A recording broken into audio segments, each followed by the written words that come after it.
ದೀಕ್ಷೆ ತೊಗೊಂಡ್ಮೇಲೆ ಆ ಇರ್ತಕ್ಕಂಥ ಕಠಿಣ ನಿಯಮಗಳನ್ನು ಪಾಲನೆ ಮಾಡೋಕ್ಕೆ ಆಗದೇ ಇದ್ದಾಗ ಅದಕ್ಕೆ ಪರ್ಯಾಯ ಮಾರ್ಗ ಏನಿದೆ? ಈಗ ಮೂಲ ಉದ್ದೇಶ ಅಂದರೆ ನಾನು ಮಾಲೆ ಹಾಕಬೇಕಂತಂದರೆ ಈಗ ಸಾಕಷ್ಟು ಮಾಲೆ ಇದೆ, ನಾವು ಕೇಳ್ತೀವಿ ಶಿವನ ಮಾಲೆ ಇದೆ, ಆಂಜನೇಯ ಮಾಲೆ ಇದೆ, ಹಾಗೂ ಶಕ್ತಿ ಮಾಲೆ ಅಂತೇಳಿ ಬೇರೆ ಬೇರೆ ಮಾಲೆಗಳಿದೆ. ಯಾಕೆ ನಾವು ಅಯ್ಯಪ್ಪ ಸ್ವಾಮಿನೇ ಮಾಲೆ ಹಾಕಬೇಕಂತಕ್ಕಂಥದ್ದು ಉಂಟು. ಈಗ ಮನೆಯಲ್ಲಿ ಸಮೇತನೂ ಅವರ ಆಹಾರ ಪದ್ಧತಿ ಈ ಅಂದರೆ ಮಾಂಸಾಹಾರಿ ತಿನ್ಬೋದಾ ಅಥವಾ ತಿನ್ನಬಾರ್ದಕ್ಕಂಥ ಒಂದು ಪ್ರಶ್ನೆ. ಒಂದು ಕಾರ್ಖಾನೆಯಲ್ಲಿ ಕೆಲಸ ಮಾಡಿರ್ತಕ್ಕಂಥವ್ರು ಇರ್ಬೋದು, ಒಂದು ಕಟ್ಟಡ ಕೆಲಸ ಮಾಡ್ತಕ್ಕಂಥವ್ರು ಇರ್ಬೋದು, ಒಂದು ರಿಪೇರಿ ಮಾಡ್ತಕ್ಕಂಥ ಕೆಲಸವ್ರು ಇರ್ಬೋದು. ಈಗ ಭಿಕ್ಷಾಟನೆ ಅಂತಕ್ಕಂಥ ಒಂದು ಶಬ್ದ ಬರುತ್ತೆ ಅಯ್ಯಪ್ಪ ಸ್ವಾಮಿ ಮನೆಗಳು. ಈ ಭಿಕ್ಷಾಟನೆ ಪರಿಕಲ್ಪನೆ ಹಾಗೂ ಭಿಕ್ಷಾಟನೆ ಅಂತಕ್ಕಂಥ ಅದಕ್ಕೆ ಅರ್ಥ ಏನಿದೆ ಸ್ವಾಮಿಗಳೇ?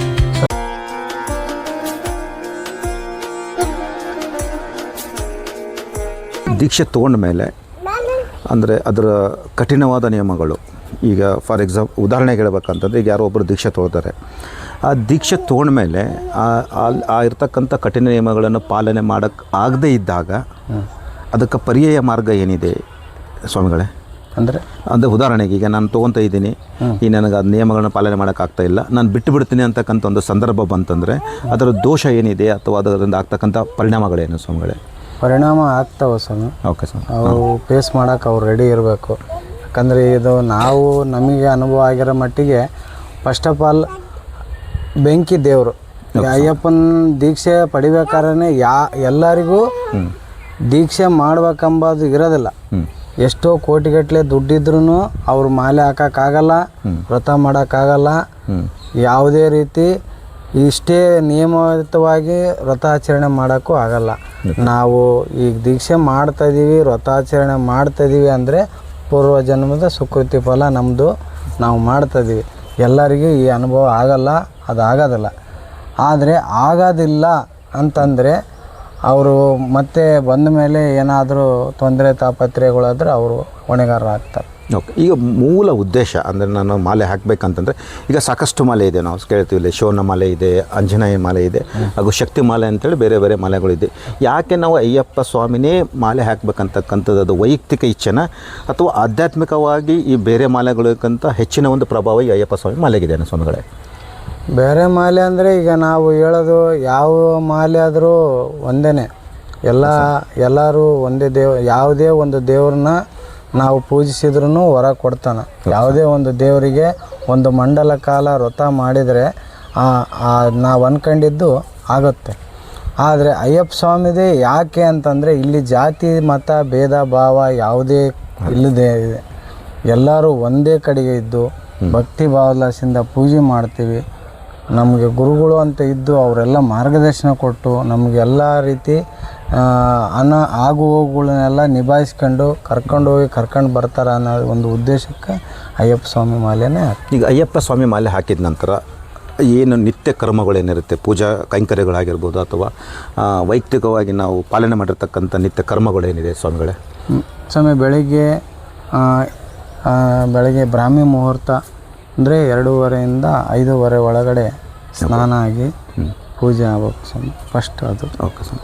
ಆಮೇಲೆ ಸಾಯಂಕಾಲನೂ ಸಂಧ್ಯಾ ವಂದನೆ ಸಾಯಂಕಾಲ 6 ಗಂಟೆ ಮೇಲೆ. ಓಕೆ ಸ್ವಾಮಿ. ಸಾಯಂಕಾಲ ಆದಮೇಲೆ ಆ ಟೈಮ್ನಾಗ ಒಂದು ಸಲ ಪೂಜೆ ಇರುತ್ತೆ, ಮಧ್ಯಾಹ್ನ ಒಂದು ಸಲ ಪೂಜೆ ಇರುತ್ತೆ. 2 ಹೊತ್ತು ಸ್ನಾನ ಕಂಪಲ್ಸರಿ ಮಾಡಲೇಬೇಕು. ಆಮೇಲೆ ಈಗ ನಾವು ಅಯ್ಯಪ್ಪ ಸ್ವಾಮಿ ಮಾಲೆ ಹಾಕಿದ ಮೇಲೆ ಓನ್ಲಿ ನಾವು ಅಂದರೆ ಕೇವಲ ಅಯ್ಯಪ್ಪ ಸ್ವಾಮಿಯ ಒಂದು ಪೂಜೆನೇ ಮಾಡಬೇಕಾ, ಅದ್ರ ಜೊತೆಗೆ ಪರ್ಯಾಯ ದೇವರುಗಳು ಯಾವುದೋ ದೇವರುಗಳನ್ನ ಪೂಜೆ ಮಾಡೋದು? ಎಲ್ಲರಿಗೂ ಪೂಜೆ ಮಾಡ್ಬೋದು ಸ್ವಾಮಿ, ಯಾವುದೇ ದೋಷ ಇಲ್ಲ. ನಾವು ಮೂಲವಾಗಿ ನಾವು ಅನ್ಕೊಂಡಿರೋದು ಅಯ್ಯಪ್ಪನ ಅಂತೇಳಿ ಅಯ್ಯಪ್ಪನ ಪೂಜೆ ಮಾಡ್ತೀವಿ. ಅಯ್ಯಪ್ಪನ ಜೊತೆಗೆ ಗಣಪನ ಮಾಡ್ತೀವಿ, ಸುಬ್ರಹ್ಮಣ್ಯ ಮಾಡ್ತೀವಿ, ಶಿವಪ್ಪನ ಮಾಡ್ತೀವಿ, ಪಾರ್ವತಿ ಮಾಡ್ತೀವಿ, ಆಂಜನೇಯಗೆ ಮಾಡ್ತೀವಿ, ಎಲ್ಲರಿಗೂ ಪೂಜೆ ಮಾಡ್ತೀವಿ ಸ್ವಾಮಿ, ಯಾರಿಗೂ ಬಿಡೋದಿಲ್ಲ.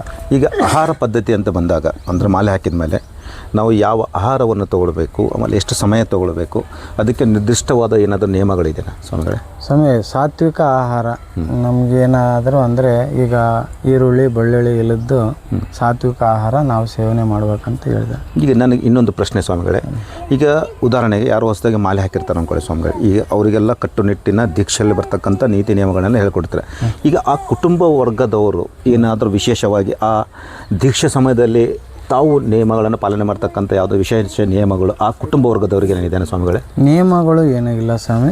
ನಾವು ಸ್ವಾಮಿಗಳು ಮನೆಯಲ್ಲಿ ನಾವು ಮಾಲೆ ಹಾಕಿವಿ ಅಂದರೆ ನಮ್ಮ ಮನೆಯಲ್ಲಿ ಅವ್ರ ಊಟ ಶುಚಿಯಾಗಿ ಶುದ್ಧವಾಗಿ ಇರಬೇಕು.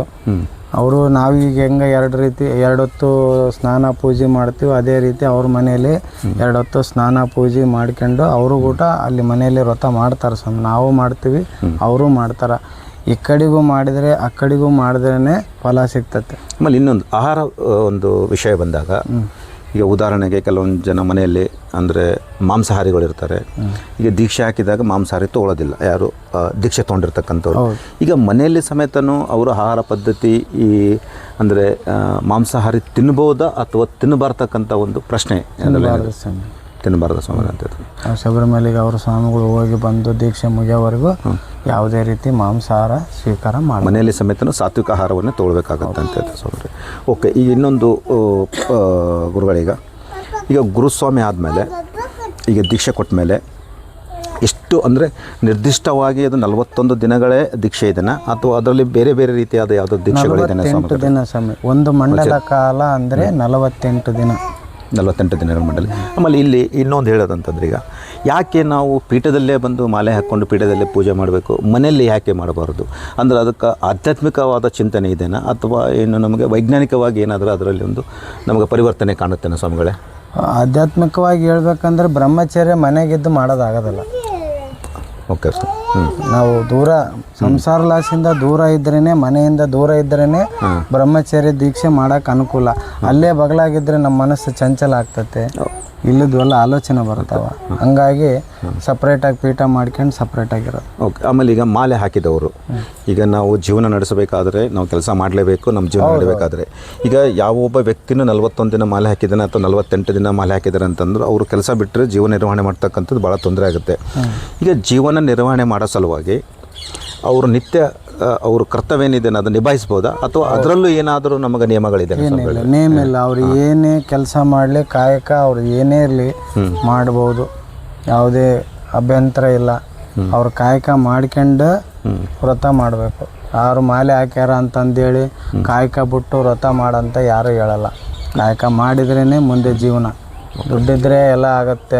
ಖರ್ಚಿಗೆ ಬೇಕು, ಹೋಗಕ್ಕೆ ಬೇಕು, ಬರೋಕ್ಕೆ ಬೇಕು, ಪೂಜೆಗೆ ಬೇಕು ಅಂದರೆ ಎಲ್ಲದಕ್ಕೂ ಮಾಡಬೇಕು ಅಂತಂದರೆ, ಖರ್ಚು ಮಾಡಬೇಕಂದ್ರೆ ನಾವು ದುಡಿಲೇಬೇಕು. ಮನೇನೂ ನೋಡಬೇಕು, ಈ ಕಡೆಗೆ ಇಲ್ಲಿ ಪೀಠದ್ದು ನಮ್ಮ ಖರ್ಚನ್ನು ನೋಡ್ಕೋಬೇಕು. ಈಗ ಇನ್ನೊಂದು ಪ್ರಶ್ನೆ ಬರುತ್ತೆ. ಈಗ ಮಾಲೆ ಹಾಕಿದವರು ಒಂದು ಬೇರೆ ಒಂದು ಕಠಿಣವಾದ ಒಂದು ಸ್ಥಿತಿಯಲ್ಲಿ ಕರ್ತವ್ಯ ಮಾಡ್ತಕ್ಕಂಥವ್ರು, ಉದಾಹರಣೆಗೆ ಹೇಳ್ಬೋದು ಅಂತಂದರೆ ಒಂದು ಕಾರ್ಖಾನೆಯಲ್ಲಿ ಕೆಲಸ ಮಾಡಿರ್ತಕ್ಕಂಥವ್ರು ಇರ್ಬೋದು, ಒಂದು ಕಟ್ಟಡ ಕೆಲಸ ಮಾಡ್ತಕ್ಕಂಥವ್ರು ಇರ್ಬೋದು, ಒಂದು ರಿಪೇರಿ ಮಾಡ್ತಕ್ಕಂಥ ಕೆಲಸವ್ರು ಇರ್ಬೋದು. ಇವಾಗ ಮಾಲೆ ಹಾಕಿದವರು ಒಂದೇ ಒಪ್ಪತ್ತು ಪ್ರಸಾದವನ್ನು ತೊಗೊಳ್ಬೇಕಂತಕ್ಕಂಥದ್ದು ಒಂದು ನೇಮ ಇದೆ. ಈಗ ದಣಿವಿದಾಗ ಅಂದರೆ ಆ ಒಂದು ಕಷ್ಟಕರವಾದಂಥ ಕೆಲಸ ಮಾಡಬೇಕಾದಾಗ ಅವರು ಹಸಿವೇನಾದರೂ ಆದರೆ ಅವರು ಇನ್ನೊಂದು ಟೈಮ್ ಉಪಹಾರ ತೊಗೊಳ್ಬೋದಾ ಅಥವಾ ಅದು ಉಪಹಾರ ತೊಗೊಳ್ಬೇಕಾದ್ರೆ ಪೀಠಕ್ಕೆ ಬಂದು ಉಪಹಾರ ತೊಗೊಳ್ಬೇಕಾ ಅಥವಾ ಅವರು ಅಲ್ಲಿ ಬೇರೆ ಯಾವ ರೀತಿ ನಾವು ಒಂದು ಉಪಹಾರ ತೊಗೊಳ್ತಕ್ಕಂಥ ಪ್ರಕ್ರಿಯೆ ನಡೆಯುತ್ತೆ ಸ್ವಾಮಿಗಳೇ? ನಾವೇ ಸ್ವತಃ ಕೈಯಾರೆ ಮಾಡಿ ನಾವೇ ಊಟ ಮಾಡಬೇಕು. ಸ್ವಾಮಿಗಳು ಮಾಡಿ ರೆಡಿ ಮಾಡಿದ್ದು ಉಪಹಾರ ಇತ್ತಂದರೆ ಸ್ವೀಕಾರ ಮಾಡ್ಬೋದು ಅಂತ ಇಲ್ಲ ನಾವೇ ಮಾಡ್ಕೋಬೋದು. ಒಂದೊಪ್ಪತ್ತು ಊಟ ಮಾಡಿ ಇನ್ನೊಂದೊಪ್ಪತ್ತು ಉಪಹಾರ ತಗೋಬೋದು. ಈಗ ಭಿಕ್ಷಾಟನೆ ಅಂತಕ್ಕಂಥ ಒಂದು ಶಬ್ದ ಬರುತ್ತೆ ಅಯ್ಯಪ್ಪ ಸ್ವಾಮಿ ಮನೆಗಳೇ. ಈ ಭಿಕ್ಷಾಟನೆ ಪರಿಕಲ್ಪನೆ ಹಾಗೂ ಭಿಕ್ಷಾಟನೆ ಅಂತಕ್ಕಂಥ ಅದಕ್ಕೆ ಅರ್ಥ ಏನಿದೆ ಸ್ವಾಮಿಗಳೇ? ಸ್ವಾಮಿಗಳೇ, ಭಿಕ್ಷೆ ಅಂತಂದರೆ ಈಗ ನಮ್ಮ ವ್ರತಾಚರಣೆಯಲ್ಲಿ ದೀಕ್ಷೆಯಲ್ಲಿ ನಾವು ಭಿಕ್ಷೆ ಅಂತಂದರೆ ಮನೆಗೆ ಹೋಗಿ ಊಟ ಮಾಡ್ತೀವಿ. ಅಂದರೆ ಆ ವ್ರತದಲ್ಲಿ ಇರೋದು ಪ್ರತಿಯೊಂದು ಮನೆಗೆ ಹೋಗಿ ನಾವು ಅವ್ರ ಮನೆಯಲ್ಲಿ ಪೂಜೆ ಮಾಡಿ ಅವ್ರ ಮನೆಯಲ್ಲಿ ಪ್ರಸಾದ ಮಾಡಿ ಬರೋದನ್ನು ಭಿಕ್ಷೆ ಅಂತ ಹೇಳಿ. ಓಕೆ. ಈಗ ನಾವು ಸಾಧಾರಣವಾಗಿ ನಾವು ಈಗ ಅಯ್ಯಪ್ಪ ಸ್ವಾಮಿ ಮಾಲೆ ಹಾಕಿದವ್ರ ಮನೆಯಲ್ಲೇ ಪೂಜೆ ಮಾಡಬೇಕಾ? ಅಂದರೆ ನೀವು ಕೆಲವೊಂದು ಪೂಜೆಗಳೆಲ್ಲ ಭಿಕ್ಷಾಟನೆ ಅಂತೆಲ್ಲ ಹೇಳ್ತಿದ್ರಲ್ಲ, ಅಥವಾ ಅಯ್ಯಪ್ಪ ಸ್ವಾಮಿ ಮಾಲೆ ಹಾಕದೆ ಇರ್ತಕ್ಕಂಥವ್ರ ಮನೆಯಲ್ಲೂ ಪೂಜೆ ಮಾಡ್ಬೋದು ಸ್ವಾಮಿ. ಅವ್ರವ್ರ ಭಕ್ತಿ ಕರಿತಾರ. ಕೆಲವರು ಮಾಲೆ ಹಾಕಿರ್ತಾರೆ, ಕೆಲವರು ಮಾಲೆ ಹಾಕಿರಲ್ಲ. ಅವ್ರ ಭಕ್ತಿ ಇರ್ತೈತೆ, ಕರಿತಾರ, ಸ್ವಾಮಿ ನಮ್ಮ ಮನೆಗೆ ಬರ್ರಿ ಪ್ರಸಾದಕ್ಕೆ ಅಂತ. ಅವ್ರ ಮನೇಲಿ ಹೋಗ್ತೀವಿ, ಪೂಜೆ ಮಾಡಿ ಪ್ರಸಾದ ಮಾಡಿ ಬರ್ತೀವಿ. ಎಲ್ಲರ ಮನೆಗೆ ಹೋಗ್ತೀವಿ ಸ್ವಾಮಿ, ಯಾವುದೇ ಭೇದ ಭಾವ ಇಲ್ಲ. ಓಕೆ. ಈಗ